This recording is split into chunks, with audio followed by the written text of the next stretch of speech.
So, Tyler1, many of you have heard of him. He is a famous streamer. He went from a rating of 200 to 1700 in 6 months. He was 1750 at the start of the week. Now he's over 1900. So apparently he's going to be a Grandmaster in a month or something. So we're going to review the game that catapulted him over 1900. He hit his opponent with the dirty flag, most skilled way to win. And at the end of the video or after the game, we're going to be looking at a position where a Grandmaster resigns in a winning position. That's how complicated chess is. Can you imagine being a Grandmaster and resigning in a winning position? Tomorrow, the video is going to be full of those positions. Today, I want to give just an intro to it and look over one position where that happened, because I think that's fascinating. Okay, so Tyler1, starting with the hippo, starting with the cow, whatever you want to call it. Avoiding opening theory, we love that. So he allows his opponent to claim the center.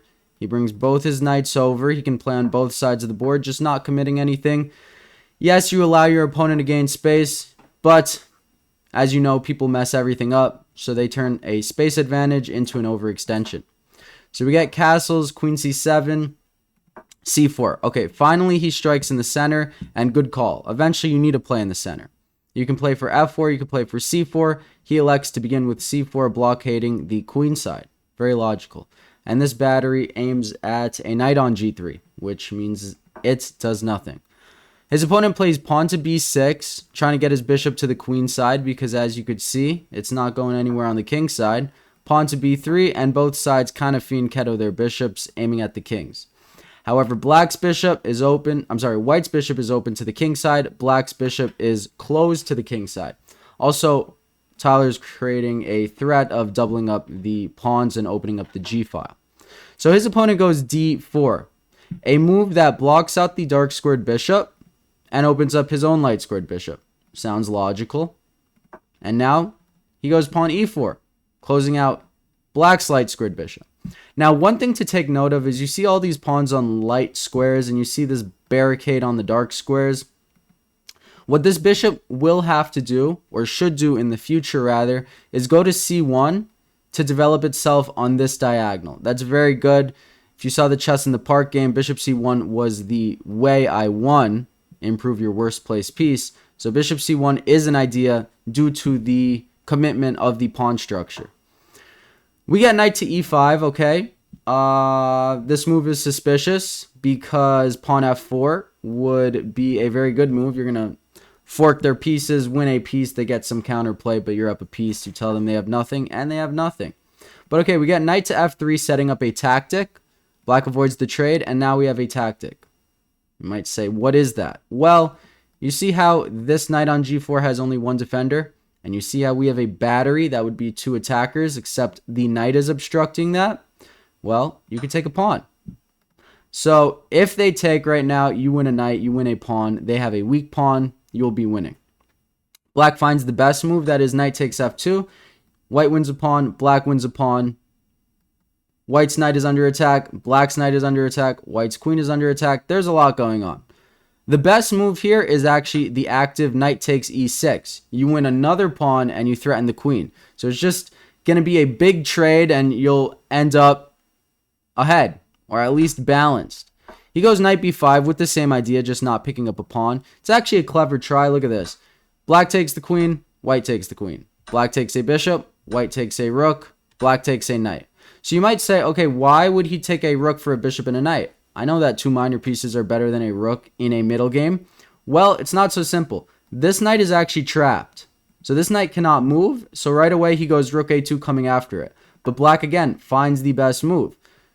Guarding the knight with the bishop. How are we going to win that guy? Well, we're going to add another attacker onto it. So now two attackers on the knight. We're going to win the exchange back. Also, look at the time advantage he has. I believe this was a 10-minute game. White has 8 minutes on the clock. Black has 3 minutes on the clock. Essentially, one person is playing a bullet game, or a blitz game rather. The other person is playing a rapid game, but it is rapid. So white wins the exchange back. Now we have an equal position. King to f2. King's the best piece in the endgame. That is great. And black rerouted his knight to the center of the board. Look at that. King e3. Beast. Did you guys use your king the second it turned into an endgame after 8 months of playing chess? Doubt it. I don't think I did. I don't remember. B takes c5. He creates a isolated pawn, a weakness, a blockaded weakness, and he comes after that weakness. H5, desperate times, desperate measures for black. He's under a minute, so he's literally playing bullet right now. We get bishop to f3, not pinning the knight, but adding pressure to it. Rook to d6, adding a defender, a nice check to throw in, and then a nice knight reroute. This knight is now pinned because the rook left the 8th rank. So now that bishop is just stuck there. Okay, we get a trade. I'm going to call that a spite trade because at this point, black is just going to run out of time. You see king takes, rook takes knight. Oh no, black is winning, except he runs out of time. So that was just a spite check. White would have won this game, I believe. A good game, and yeah, Tyler won over 1,900. So road to 2,500 for him. A great game. Now we're going to get into cool stuff where Grandmasters resign in winning positions. So I have a whole list of these games. This is the first one I want to look at. I hope you guys stuck around because this is actually very cool. Can you believe that white is winning in this position? Okay, so let's digest this position. We have a bishop guarding f8. We have 2 pawns about to queen. We have a rook on the 6th rank. So we're down in exchange. Black's pawn is 1 away from queening. Black is threatening rook c1, and let's say we waste a move. If they go rook c1, let me turn the bar on for you guys. If they go rook c1, king e2, queen, no bueno. We would get checkmated. So how does white win? So in positions where it looks like you're losing, you got to think, how can I prolong this game? Just one move longer, and then something might come up. And if you think like that, you're like, okay, the threat is rook c1. If they play rook c1 while their d2 pawn is defended, I lose. So what do? Rook to d6. Disgusting. So this basically neutralizes the fact of rook c1. Rook c1 is no longer a threat. You take the pawn. If they take the rook, you take the rook, and you're going to make a couple queens. A couple queens is pretty good. A couple queens is winning. So rook to d6, they have 2 options. They could take with the rook. They could take with the pawn. Well, let's look at taking with the pawn. Now, a common mistake people make here is king takes pawn. You have neutralized the threat. That means rook c1 is no longer a threat. That means it wastes a tempo to play rook c1. So do not take the pawn. Make a queen. And then if they play rook c1, you see you take the pawn, you threaten the rook, you make a couple queens. So if it's not a threat, don't react to it. I mean, sounds like common sense, but you get stuck on the idea, oh my gosh, this pawn is so strong, I got to get rid of it. No. Rook d6 takes care of that. So pawn takes rook, f7. You're winning because you're making a couple queens. You might get like rook f5, and then many things win. You could even just simplify it like this. Yep, that's a winning endgame. Just don't lose 4 pawns, and you're chilling. But rook d6. What happens if the alternative happens? Rook takes d6. Well, first move obvious. J8 equals queen, right? But what if they go back? How do we win here? You might want to say, I have a queen, I'm going to save the queen. But all of a sudden you lose. Because again, now there's no way to obstruct the d file, and they're going to make a queen with a check and win the game.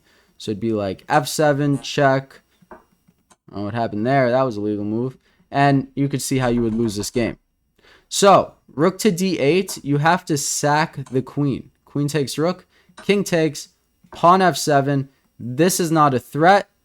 You are defending this, so even if they go king e7, you queen. Even if they go rook here, you see this is like a transposition kind of the prior position. Don't lose 4 pawns and you win. Okay, so alternatives. You gotta look through all of this. It's very fun. King d7. Now, what is the best check? Well, get as close to the king as possible, because then it has less king moves, so less to calculate. What could be nicer? So if king c8, we already, and this is the nice thing about calculation. If king c8, you can kind of disregard this because this just transposes into the prior win. So really, you don't need to calculate king c8. So you only need to calculate one move, that is king c6. Okay, look for checks. Queen e8 looks logical. Now, they cannot really go rook to d7 because you would just take and push, and you get that transposition that is winning. So they have to go king b6. Uh-oh. So they're guarding the pawn. They're threatening rook c1. We don't have any more checks. How could we possibly be winning? Well, pins.